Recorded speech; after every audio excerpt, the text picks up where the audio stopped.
Bonjour et bienvenue dans cette nouvelle vidéo. Aujourd'hui, je vais aborder un sujet extrêmement délicat, profondément sensible et pourtant bien plus répandu qu'on ne veut bien le croire.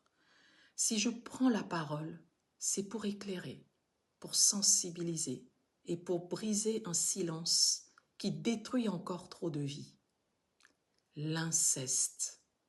L'inceste n'est pas une simple agression sexuelle familiale.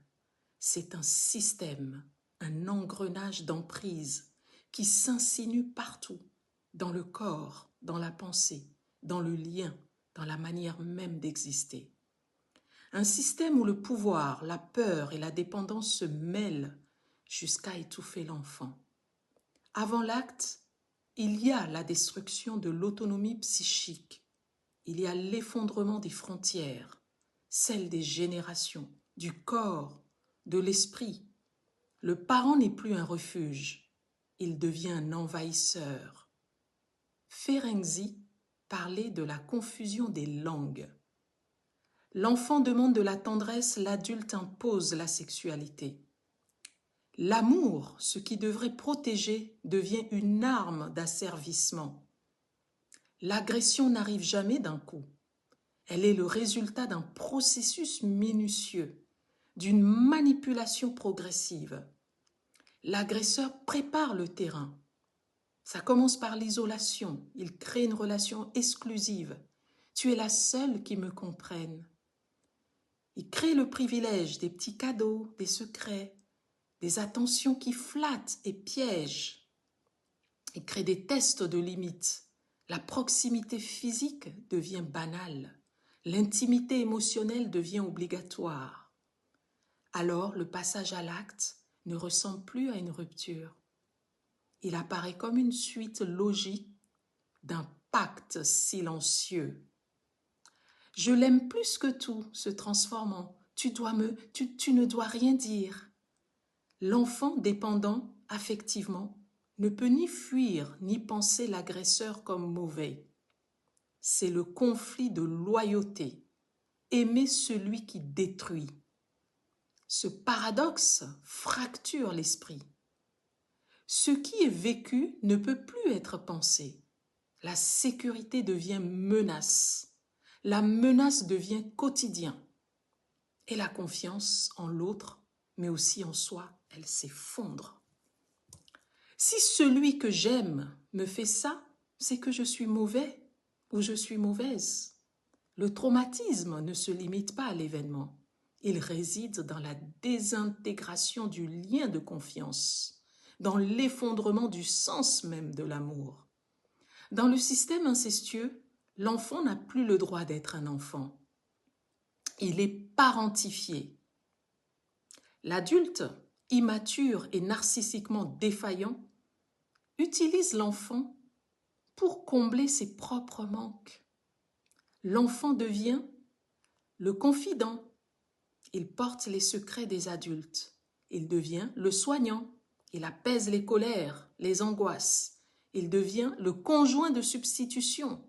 Il comble la solitude affective. L'abus sexuel n'est que l'ultime étape de cette inversion totale. L'enfant doit répondre à tous les besoins de l'adulte, même les plus pulsionnels. Ce système ne tient que grâce au silence collectif. La famille devient un rempart. Déni, minimisation, inversion des rôles. C'est elle qui le provoque, parfois même idéalisation de l'agresseur. Sous le vernis de tout va bien, un mythe se construit. Nous sommes une famille unie, différente des autres. Ce mythe protège la cohésion du système, jamais les enfants. Chacun sait quelque chose, mais fait comme si de rien n'était. C'est une dissociation collective qui isole encore et encore davantage la victime. Face à l'impossibilité de nommer l'horreur, l'enfant l'enferme dans une boîte intérieure. Une partie vit, l'autre survit.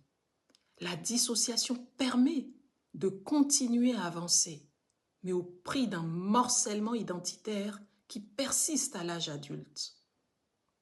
Les secrets se transmettent. Les traumas non reconnus deviennent des scripts invisibles. La loyauté inconsciente pousse parfois à rejouer les mêmes rôles. Bourreau, victime, sauveur, protecteur défaillant. Rompre le silence, c'est briser une chaîne généalogique de confusion et de honte. Nommer l'inceste, c'est désactiver le système d'emprise.